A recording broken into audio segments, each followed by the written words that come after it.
কদিন ধরেই আকাশে মেঘের ঘনঘটা চললেও জীবন চলছিল তার নিজের নিয়মে, আর সাথে চলছিলাম আমরাও। সকালে শাশুড়ি মায়ের জন্য 1 কাপ কড়া করে চা করার পর আমি এখানে নিজে ছাতু শরবত খেতে খেতে ওর জন্য করছিলাম একটু নুডলস, কারণ ওর আজকে একটু সকাল সকাল বেরোনোর ছিল এই বৃষ্টিতেই।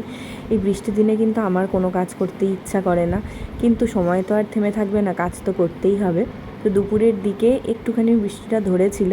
আমরা আজকে দুপুরের মেনুতে কি রেখেছি দেখো, একদম গরম গরম ঘি দিয়ে গোবিন্দভোগ চালের সেদ্ধ ভাত, সাথে একটা কাঁচা লঙ্কা অবশ্য ছিল। আমাকে যদি কেউ প্রশ্ন করে তোমার প্রিয় খাবার কি, তাহলে কিন্তু উত্তরটা হবে সেদ্ধ ভাত। বিকেলেও ফিরে আসার পর আবারও 1 রাউন্ড চা বসালাম, তবে এইবার চাটা আমাদের সবার জন্যই।